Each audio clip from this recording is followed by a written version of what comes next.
On the 25th of August 1966, a JQB-47 target drone was struck by a missile near Eglin Air Force Base in California. This was, in and of itself, pretty unsurprising.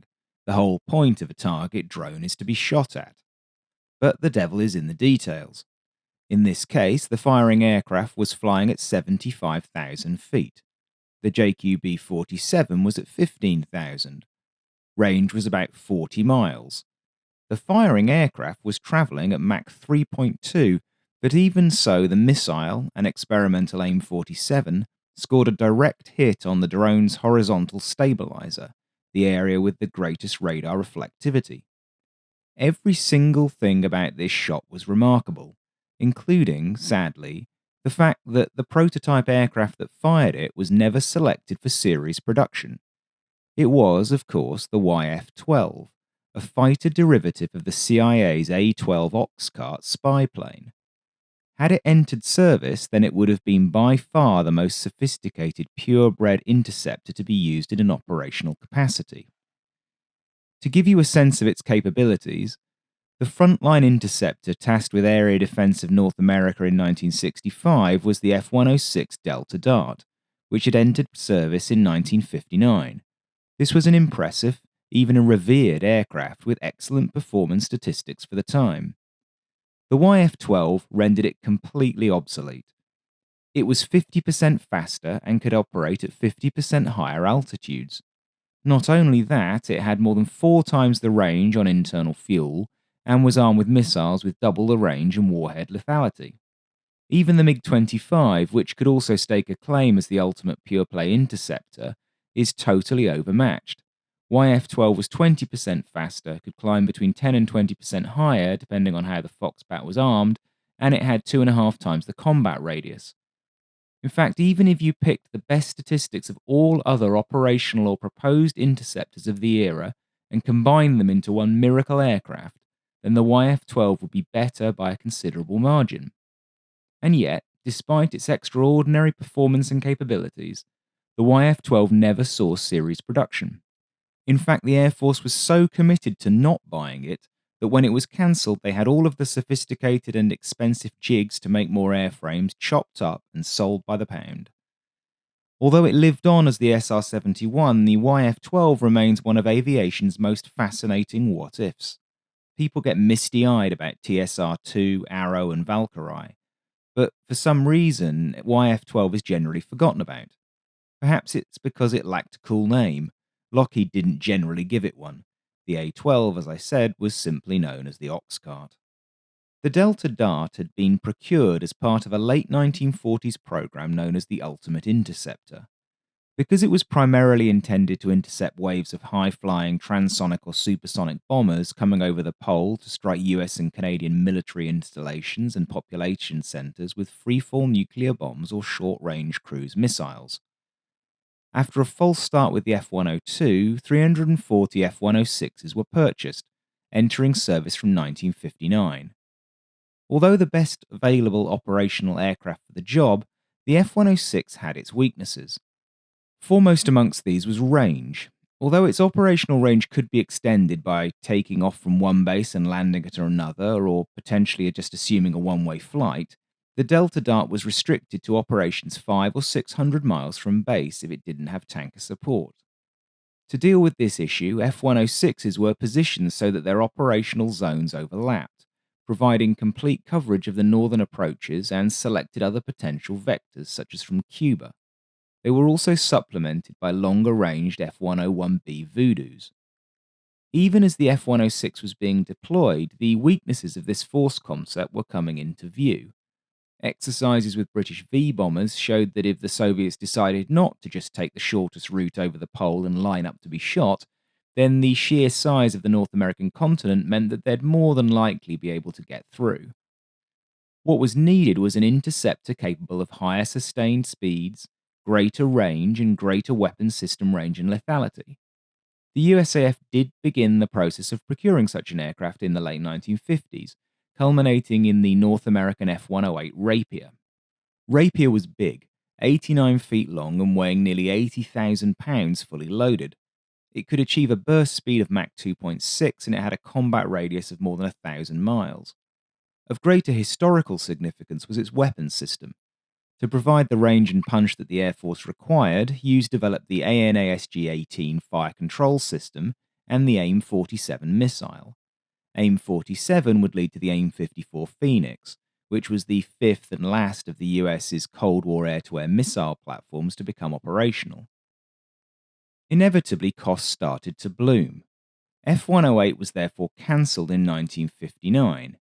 It did, however, live on in the Navy's A-5 Vigilante, which adopted the Rapier's fuselage, weapons packaging, and systems design. The idea of a gap-filling Interceptor would have passed quietly into obscurity if it wasn't for Kelly Johnson. In 1959, Johnson's Skunk Works had been contracted by the CIA to produce a follow-on to the U-2.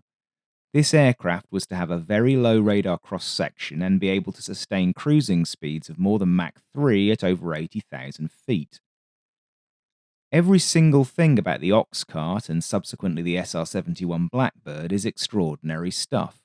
It flew so high that the air temperature was minus 55 Celsius outside, and yet it flew so fast that the windshield temperature was over 300 degrees Celsius, the nose was at 425, and the engine section behind the nozzles was 650.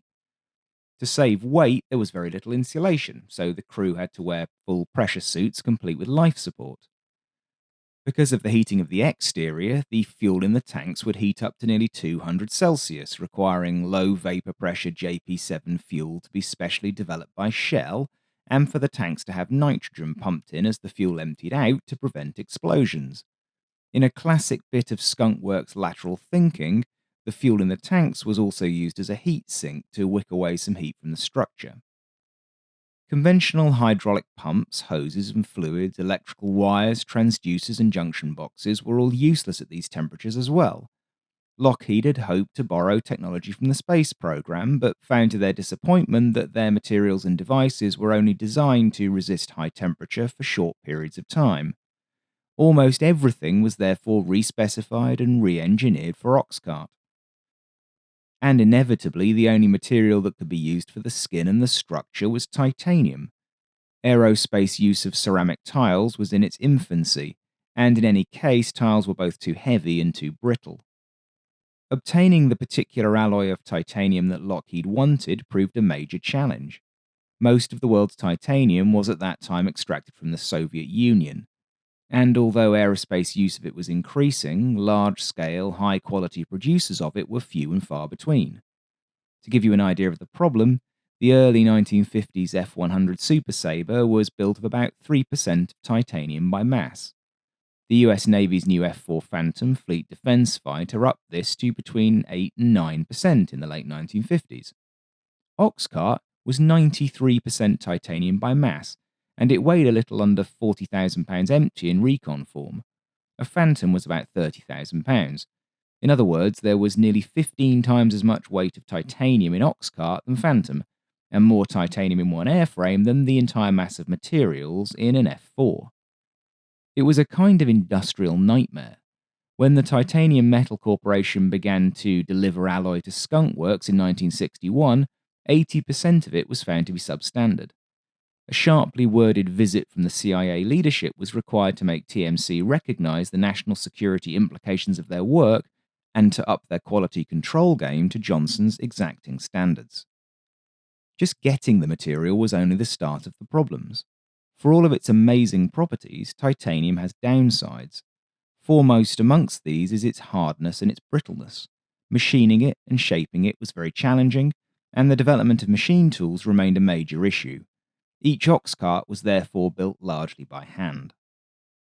Powering such an aircraft also required innovation. Pratt & Whitney's J58 engines were era-defining in terms of their power and durability.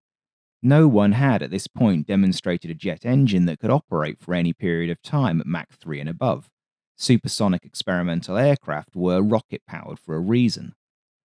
J58 was actually originally developed in response to a US Navy need for a power plant capable of taking an aircraft to Mach 2.5 or 3.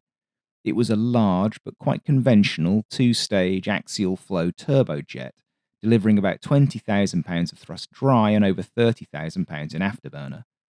The reasons I'm being inexact with the power figure is that the stated figures vary quite considerably for the J-58. Its installation was very clever indeed. Most sophisticated was the inlet, which features a translating intake spike that's able to move back as speed increases to control airflow thundering against the compressor.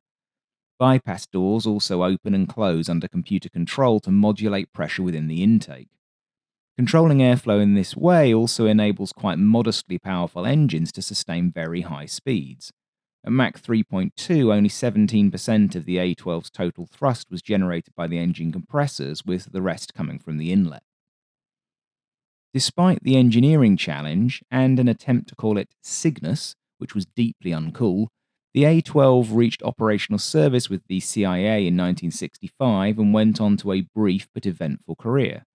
One of them even received superficial missile damage from an exploding SA-2 guideline over North Vietnam in 1967. No one could ever accuse Kelly Johnson of being unsavvy. In parallel to the development of the CIA's Oxcart, a vastly expensive exercise, he was busy shopping around other uses of the extraordinary platform he was building. His first idea was to install a rotary launcher for 4 small 400-pound freefall nuclear bombs in the area usually reserved for camera equipment. Being fast and possessed of a small radar cross-section, the provisionally named B-12 would be a significant deterrent to Soviet aggression, as it would be hard to detect and even harder to intercept. A Su-11 or Yak-28 would have no chance at all of catching one. Curtis LeMay was impressed when he was shown a mock-up of a front fuselage in 1961, but he wanted a cruise missile rather than a free-fall weapon in order to get to SAC's desired 200-foot circular error probability. Despite his initial enthusiasm, though, he quickly let Lockheed know that he wasn't likely to order a B-12 for SAC because his priority was the B-70 Valkyrie. B-12 therefore developed to carry a pair of AGM-69 SRAM missiles in the aft portion of the weapons bay and a pair of AIM-7F Sparrows in the front. The Sparrows would be a variant of the regular Sparrow modified with folding wings. Guidance was provided by the Pulse Doppler AWG-10 radar from the proposed F-4J Phantom. Although it did proceed to detailed engineering drawings, as far as we know, no prototypes were ordered. Of course, this was not the only avenue Lockheed were pursuing. In October 1960, they convinced the Air Force to give them $1 million to investigate an Interceptor version of Oxcart. Perhaps getting ahead of themselves, they believed that the Air Defense Command would buy 93 F-12s to protect the US and Canada against threats emerging from unexpected axes. As the Soviet Union gradually increased its fleet of Tu-95 Bears, this concept became not as crazy as it might seem. With its extended range and potential for very rapid response, the F-12 could meet a threat coming from the Atlantic or the Pacific seaboard, many hundreds or even 1,000 miles offshore, beyond the range of Soviet cruise missiles. Making the Oxcart into an all-weather interceptor meant fitting a more powerful radar and a missile system. Since the A-12 was faster than a cannon shell, there didn't seem any great point in fitting a gun system. It wasn't going to be getting into a turning fight, although this didn't prevent a brief dalliance with an M61 Vulcan being carried alongside 3 AIM-47s. Because everything about Oxcart was wildly excessive, I guess Lockheed thought, why not go the same way with the weapon system? As I mentioned, Hughes had developed the AN/ASG-18 and the AIM-47 combination for the Rapier. ASG-18 was a high PRF radar that sent out about 250,000 pulses a second at an average power of 5 kilowatts. Its antenna was hydraulically actuated and 40 inches in diameter. The whole system weighed 1,400 pounds and it consisted of 41 separate units. The front end of it was analog, consisting of 2 liquid-cooled travelling wave tubes and an array of analog devices that generated the high PRF waveform. The back end was mixed digital and analog, based around a solid-state computer for navigation and firing solution development, working with an analog attack steering computer. ASG-18 was the first coherent pulse Doppler radar developed in the US. It could detect a target flying above or, crucially, below the aircraft at a range of about 100 miles. Development had advanced at pace alongside the Rapier program. Because of this, in October 1958, Convair received a contract to modify a B-58 to support flight testing of the system. This aircraft, known as Snoopy because of its long and drooping nose housing the antenna, carried the AIM-47 in a specially built version of the Hustler's under-fuselage pod. AIM-47 was known as GAR-9 at this time. It was an 800-pound missile on a 13.5-inch diameter body. 12.5 feet long, it had a fin span of 33 inches. The warhead was a 100-pound high explosive type, nuclear options having been dismissed. Inside Snoopy, the second and third cruise stations were altered to accommodate the ASG-18's displays and controls. The usual assortment of offensive and defensive systems were removed to make space. For such an advanced aircraft, the cockpits of Snoopy and the YF-12 were from another era, a mass of dials and toggle switches. The rear cockpit does at least have two large displays, but they're obviously CRTs. Initial ground testing of the complete system involved the Hustler dropping missiles into a pit lined with styrofoam. The Hustler then took to the air in 1960 and dropped GAR-9 shapes to test out separation. After ground launches had demonstrated the missile's aerodynamics, the first live test came on the 25th of May 1962. Snoopy engaged a QF-80 drone over the Edwards test range. The missile passed within 6 feet of the target at a range of 15 miles. 2 months later, a second test launch resulted in the missile grazing the signal augmentation pod that the QF-80 was carrying under its wing. Had these missiles been armed and fused, then the targets would have been destroyed. Of course, testing in a permissive environment is never a great indicator of a weapons system's lethality. However, the AIM-47's initial testing results were impressive. These tests coincided with the YF-12A being mated with ASG-18 in early 1962. Although tests and proving out of the system began almost immediately, and the YF-12 first flew on the 7th of August, it wasn't until 1963 that YF-12s could execute the complete kill chain for the AIM-47 on the aircraft. Live firings were still some time away. Progress wasn't helped by distractions. At one point, it was decided that the extreme performance of the YF-12 gave it potential as an anti-ballistic missile platform. Snoopy was thus sent to Edwards, where it attempted to track Minuteman launches from Vandenberg using the ASG-12. Ground handling of the aircraft and radar were also less than perfect in the beginning. The potency of the ASG-18 was hard to communicate to Lockheed's technicians. 10 years previously, Lockheed had put an E-1 radar into a modified version of the T-33 to make the F-94 Starfire.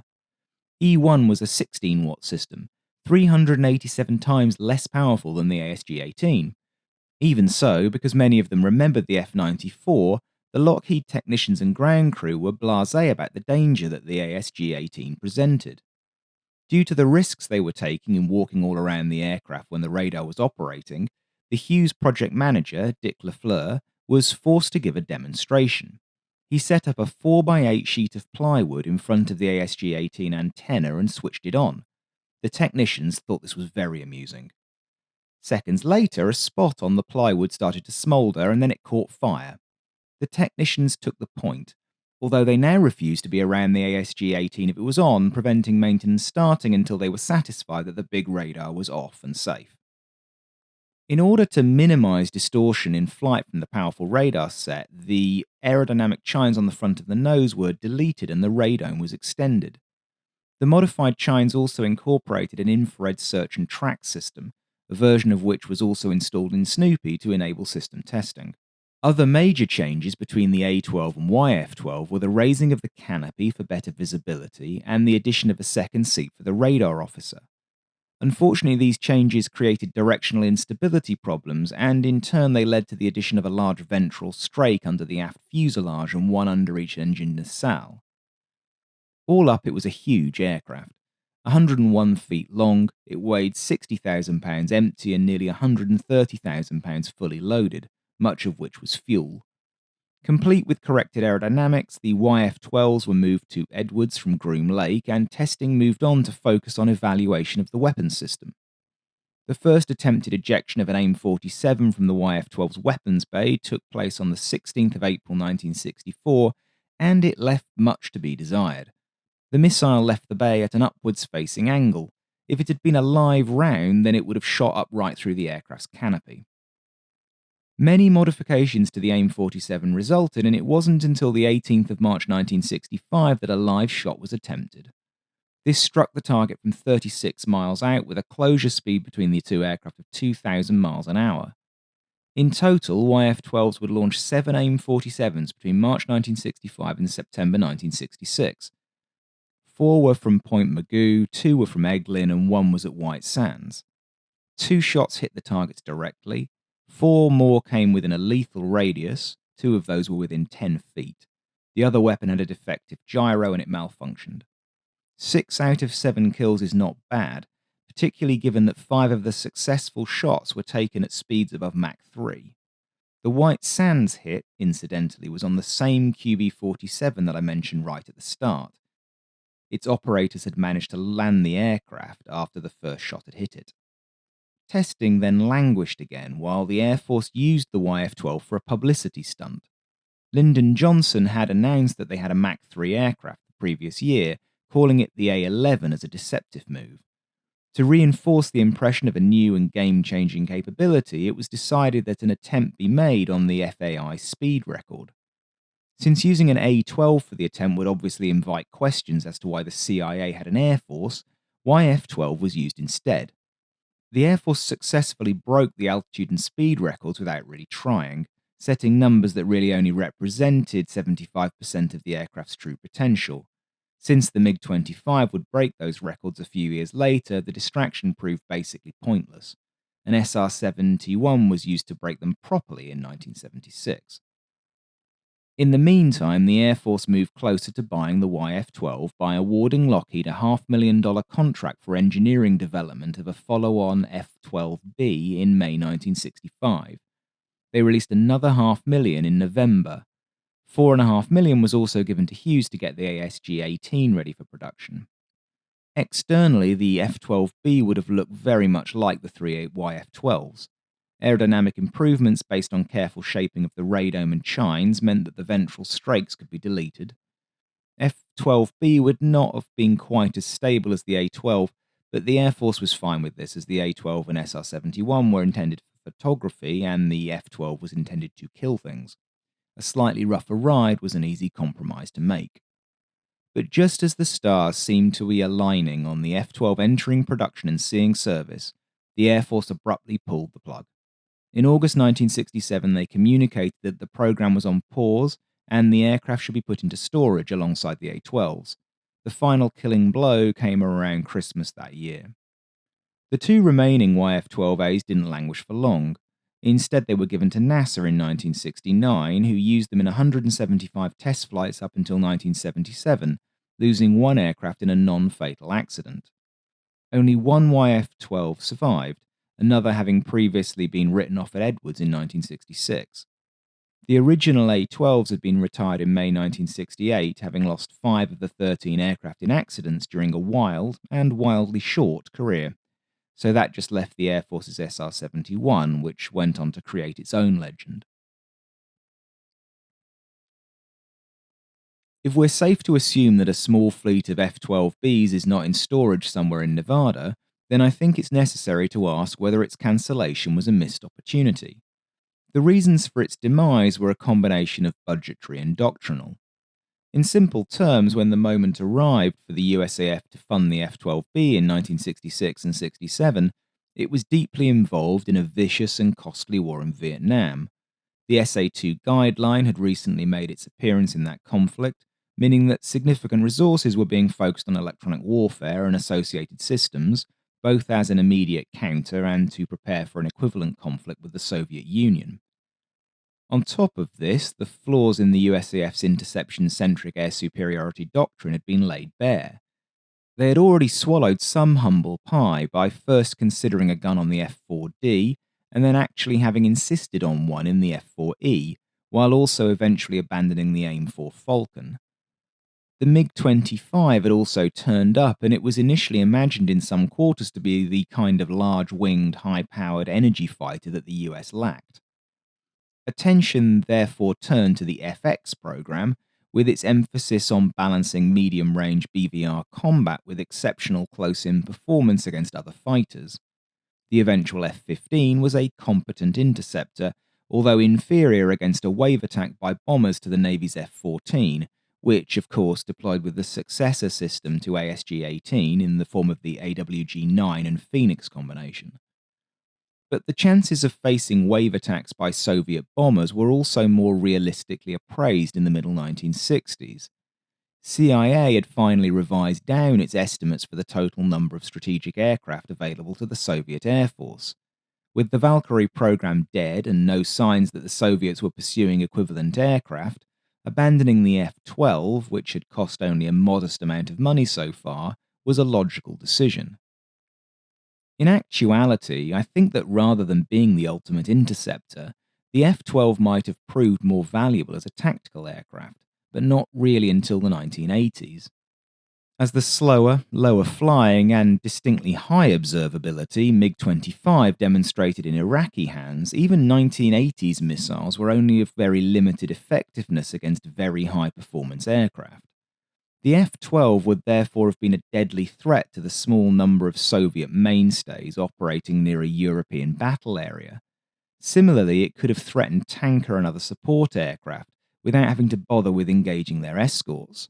To this end, a simple proposal for such an SR-71 variant was made in September 1980 using AWG-9 and Phoenix, and then in November 1982 carrying APG-65 and the then-in-development AIM-120 AMRAAM. But these went nowhere, and the US's ultimate interceptor thus remained the F-106, which soldiered on in that role until 1989, at which point strategic interception became the domain of switch-hitting tactical fighters. The last YF-12A resides at the National Museum of the US Air Force, where it is well worth a visit to see what might have been.